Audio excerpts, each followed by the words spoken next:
What's up, y'all? Welcome back to another video. I got a Q&A that I want to do for y'all. I posted on my Instagram like a couple days ago, like 2 days ago, saying ask questions so I could do this Q&A. I got some questions on Instagram, I got some questions on YouTube, and I'm just here to answer them for y'all. Alright, so I hope everybody's doing well. And I did notice one thing. We got about 80-something% of people on the channel that are not subscribed. So if you're not subscribed, hit the subscribe button right now, please. It would really help me out, and I would really appreciate it. It's free. We all love free stuff. So hit the subscribe button so you don't miss another vlog that I post. So let's get right into the Q&A. All right, question number 1. Favorite moment in the WNBA. I had a lot of favorite moments in the WNBA, but probably the most favorite one, I don't know if y'all noticed, but when I got drafted, I went to training camp in April, but I was able to, my graduation was in May from school, from college. So I didn't get a chance to walk because I was already in training camp, but I got my degree halftime at one of our games versus Atlanta at home, and it was on TV, and I was the first player to ever get their diploma on TV. So nervous, I don't know why I was nervous, but nervous like all in one. I started sweating, I got the chills, and I'm just happy, you know. I mean, it's a good feeling. That's 4 years of college. It was hard, you know, hard work to get in college, you know, hard work to stay in college, and, you know, obviously hard work to graduate, but, you know, I did it. Jamira, with the approval of the faculty and by the virtue of the authority vested in me as president of the University of Southern Mississippi, I confer upon you the degree of Bachelor's of Interdisciplinary Studies with all of the rights and privileges thereto appertaining. Congratulations.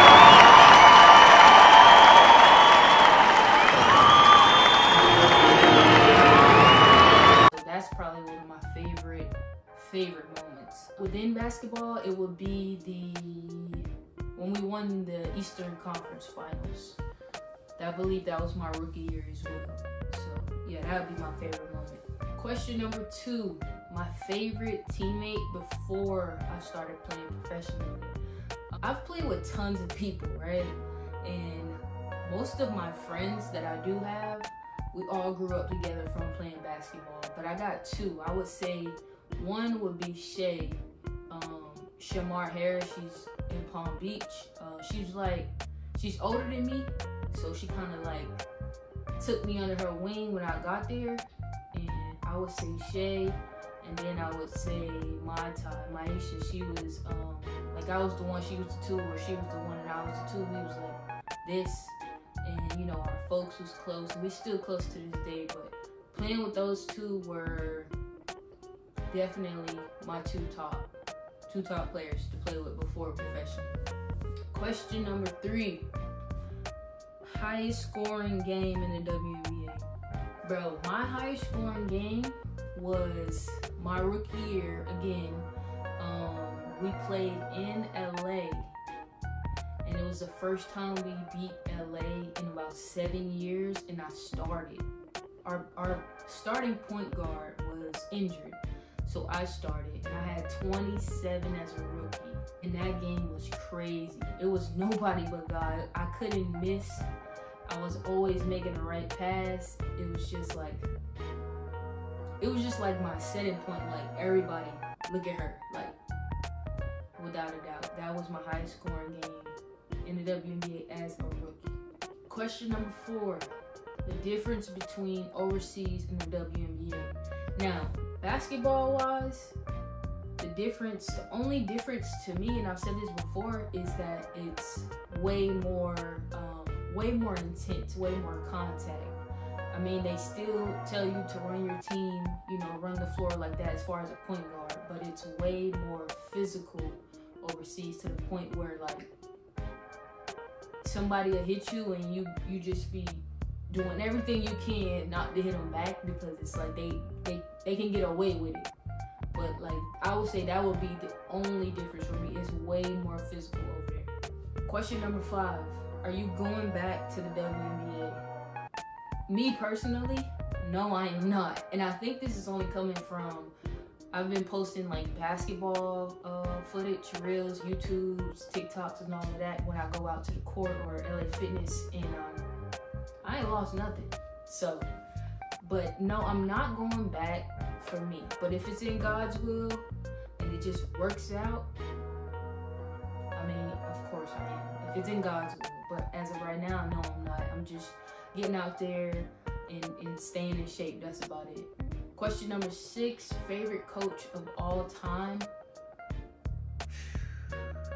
I've had tons of coaches in my lifetime, but I will say my number 1 coach is gonna be Coach Joy Lee McNellis, my coach I was in college. She's like a second mom to me. Like, we're this close. We still call each other, we still text each other, check up on each other, and she helped me in a lot of ways. When I went to college, I didn't have a thing, but she was one of those ones that not just wanted me as a player on her team, but she took me in. I stayed at her house a couple times. I'm cool with all her kids, her husband. Like, it have to be Coach McNellis, and also Coach Pokey Chapman. Pokey Chapman don't play no games. She also drafted me and gave me my first WNBA opportunity. So for that, I thank you, Pokey, and you definitely are one of my favorite coaches ever. Question number 7, are you happy with your career? Absolutely. I am definitely happy with my career. I did a lot in my career, whether it's on the stat book or not. Like, even off the court, as a person to my teammates, as a friend to my teammates, I was always there and always genuine and loved everybody and treated everybody with respect. But on the court, I did my job. I played my role, I played it well, and yeah, I'm definitely happy with what I did. Question number 8, how did your injuries affect you mentally? Now, when I tore my first ACL, that really took a toll on me because I had never experienced anything like that. But I had the right support system. I had God, my family, my friends. I had the right people in my corner. So mentally, when that first happened, I was down. But you know, after speaking with my friends and my family like that, it started to lift me up. But the second time I tore it, I was good to go. Because when you tear your ACL, being mentally prepared is half the battle. So that's what I can say. Question number 9, favorite men and women basketball players of all time. Okay, so for the WNBA, I would say Epiphany Prince or Cappie Pondexter. Those are like, I couldn't pick one. Those two are just like my top from on the court and off the court because I know them personally, but they also helped me along the way when I first got into the league. But their game is just different. It's smooth. It's unique. It's like the top guards to me personally. Everybody has their opinion, but those are my 2 top players. The NBA is definitely Kobe and Allen Iverson. If you know me, you played against me. I got the right to left crossover. That's where I got it from. I had all his jerseys, his headbands, his shoes when I was growing up. When I got in the league, I was playing in Kobe's. And yeah, those are my top 2 for men and women. Question number 10 and last question. Best and worst part of playing in the WNBA. Now, the best part, I'm not gonna lie, coming from where I came from, the best part was being able to travel and experience different things. I had done none of that as a kid, as I was growing up, wasn't able to, didn't have it financially. So when I got in the league and I was able to see all these different states and cities and countries when I was overseas, it was like a very, very exciting experience for me, being that I had never seen it before. So that will be the best part for me, being able to get out in the world and actually see more. The worst part in the league to me probably would be the fact that we traveled commercial with everybody else.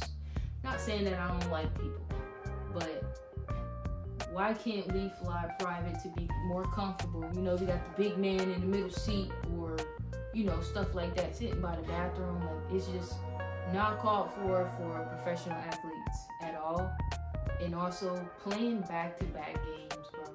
Back-to-back games are so much harder than you guys think. All you see is we playing this day on TV and we play this day on TV. Y'all don't see the middle of how we have to prepare for these games that are back-to-back. It's so tiring. Our bodies are tired and sore, and we have to remember this scouting report, and then after that, scratch that. Within a couple hours, remember a whole new scouting report. So it was that, to me personally, that was more hard to me. Like, I need like 2-3 days in between, but that's just not what it is. So that's what we had to do. But yeah, that is my Q&A for you guys. If you have any more questions, go ahead and comment down below, and I will do another Q&A and answer them for sure. But I appreciate everybody who left a comment or left a question, and comment down below. Let me know what other vlogs or what y'all want to see in my videos, and I'll do it.